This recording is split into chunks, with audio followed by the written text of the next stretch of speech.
yourselves as you begin. So, very good. Okay, afternoon everybody. I'm Chris Welch from the International Space University. I'm an engineer, not a biologist. My colleague Cassidy Cobbs, she's the biologist, so I'm going to kind of bound the problem and then I'm going to hand over to the expert. Slightly unusual context maybe for this workshop, certainly from my perspective. At the International Space University last Friday I had a team of 23 students start on a 6-month interdisciplinary study of conceptual Worldship design and the roadmap to get there for a nominal launch in 100 years. I knew I was going to have lots of engineers on the team and that wasn't a problem. What concerned me more was getting input from some of the other areas, in particularly from the life sciences. I don't actually have any life sciences on the student team. So I thought, come to Tennessee Valley Interstellar Workshop, invited by Les and Robert, and work with biologists to find out what some of the key issues are. So that's the sort of background to the problem. If I'm going to kind of go wandering around, you see now, I'm not used to standing in one place when I give classes. So here is our kind of conceptual Worldship. Very nice picture of it by Adrian Mann here. Okay, so basically we were using as a sort of default the Martin Bond kind of design from 1984, so long, thin, rotating tube. We decided 150 kilometers long, 50 kilometers that way. Debate about exactly how thick the skin was going to be, and the question is, okay, you've got all that, you've got some sort of propulsion on the back. We weren't in this context really interested in that. Just there is a propulsion system, it will make it go. The question is, how do you ensure that when it gets there, there's still something left alive inside? Okay, so it's to do with ecology, it's to do with biology, and what do we need to start doing now so that further down the road we can launch this. To give you a kind of rough idea, we're assuming a population as a first cut of 100,000 people. It's got an area, we worked out internal area roughly 24,000 square kilometers. So that's about, according to our calculations, 4 people per square kilometer. Which should be plenty of space. We don't know what it's going to look like on the inside yet. We've entertained ourselves with saying, there'll be an ocean round like this, because it was halfway down. We called this the Cummerbund Ocean, and so we put an optional bow tie on the front.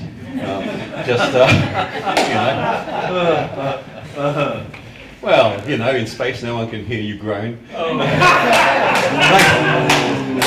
Thank you, my name's Chris Welch, I'm only here for another 45 minutes. Time for questions. And I will now hand you over to the slightly more sober expert in biological systems, Cassidy Cobbs. Hello. Hi. All right.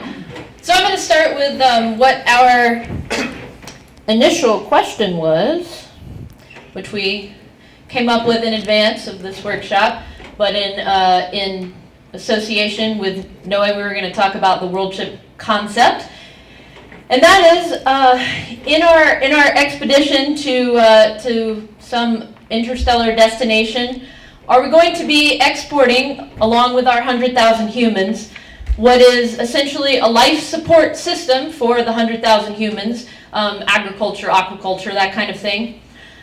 Or are we going to be trying to export a microcosm of Earth itself? So what are we actually trying to seed interstellarly, ourselves or our planet? So the first thing we talked about was the biomes, ecosystems from Earth that we may want to include in a Worldship. So our example biome was, we started talking about oceans because, it's where we came from, that's what we evolved from. Seems like we should take it along. And in our research we thought about things like temperate upwellings, which are a certain part of a certain marine biome, represent 5% of the total ocean, but 25% of our fishing, our caught fish, come from those regions. So they're very important, actually, economically and for our food as a food source, they also contain a great deal of phytoplankton, which is one of the most important primary producers for our survival on the planet. So so that was talking about biomes a little bit, and then we started thinking about what aspects of biomes do we actually need to consider if we're going to bring one aboard a ship. So we started talking about how many species are you going to take? What niches within an ecosystem are you going to fill? Do you need redundancy within your ecosystem? Yes, you always need redundancy. Always. What producers and herbivores are you going to take? You can't forget about scavengers and decomposers. Microbes are a consideration. Do we want apex predators? Are we taking lions or are we taking weasels? Because there's a big difference between those two carnivores. So all of that made us realize that there's a lot about ecosystem engineering that we don't know. Which led us to our major conclusion, which is we have to start studying this now. We have to start seeding artificial or created ecosystems of different types, grasslands, forests, freshwater, marine, trying to build them to exclude the things we don't. For instance, parasites. Maybe we don't want to take fleas and lice to Alpha Centauri, but we need to study ecosystems now to make sure that if we take all the fleas and lice and ticks out, that it doesn't crash the entire ecosystem. Because we don't know, because we've never tried. So the take-home message for us was really, we need to start studying it right now.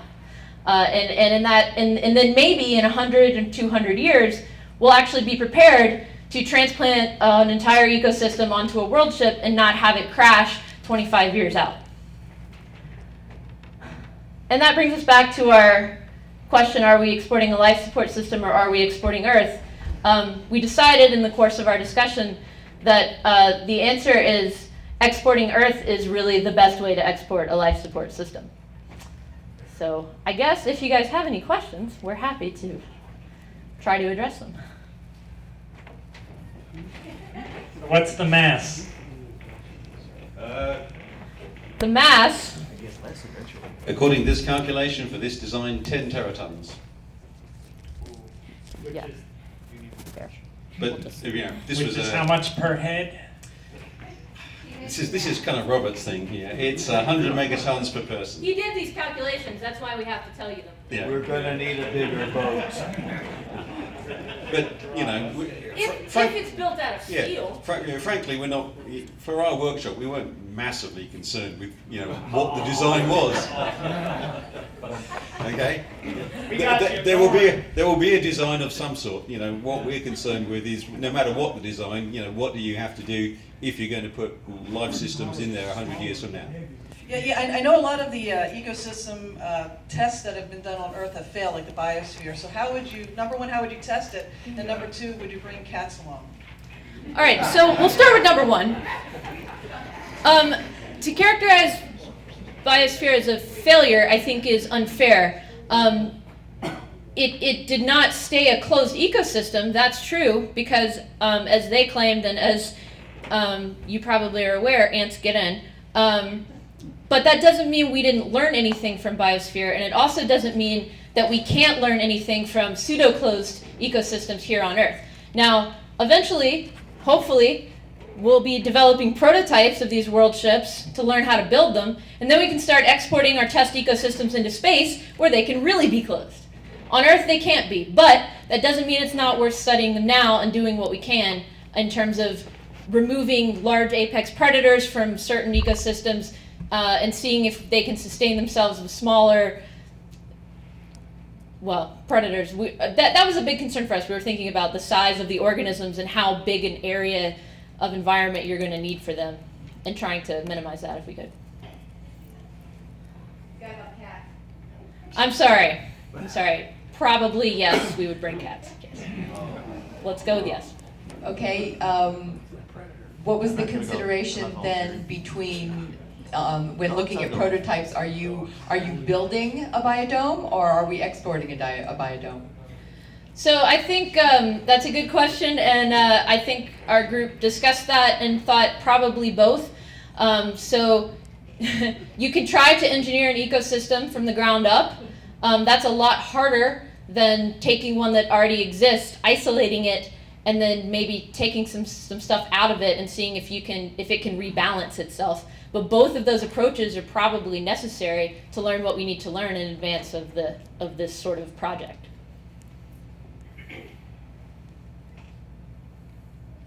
Okay, I think there's a book that came out fairly recently. I think it was the Ender's Game author, where there was a planet with multiple ecosystems on it, and I was just wondering. So a planet then. But yes, not a ship. But of course, what you're building is almost the size of a planet, right? No. Very small. No, it's about the size of Utah Valley. Okay, but my question is, did you consider multiple separate redundant ecosystems on the ship? Yeah, so we actually considered multiple separate redundant ships traveling together was kind of our solution there, possibly with different biomes per ship, but some overlap, and then the humans would perhaps be able to shuttle back and forth, so that would allow, sort of a parallel redundancy kind of thing. Yeah, that was actually what we thought about. Within one ship, we mostly considered 3-ish interconnected ecosystems. So then we could spend a day at the beach and then go skiing after dinner? No mountains. We decided no mountains. I'm sorry. Water skiing, maybe. Water skiing. There we go. We're gonna have boats on these ships? The Union of Starship Rights loves you. Multiple ships. Any other questions? I think John had. I gave up. Well, I see the hand going. I'm going to raise the hand. 4 times. Thank you. In your unique kind of ecosystem that you're going to be looking at, you need to be considering the non-biological species which your plants and animals, microbes and so on will be interacting with. So if you look at the biosphere of the Earth, increasingly living organisms have to interact with mechanical organisms. In the ship, this will be especially true. So if you're thinking about doing research over the coming decades, you shouldn't be thinking about trying to somehow isolate the living species from the non-living species. They'll all be working together, and especially if the non-living species are the kinds that we were hearing about a minute ago, where they're off replicating and doing all of these things, etc. So, yeah, that's a good point. When I say closed ecosystem, what I mean is no other living species that you don't want in your ecosystem can get in. It doesn't necessarily mean that there's nothing non-living in there, but I think a major consideration, a major biological consideration, is going to be that if you bring a bunch of stuff on a ship, you're not going to be able to control the microbes that you bring in. You may be able to control the macroorganisms, but you're not going to be able to control the microorganisms and the fungi, and they are eventually going to colonize every potential corner and possibly even the outside of your ship. So you do need to be prepared for that. Yeah, we're out of time for questions, so.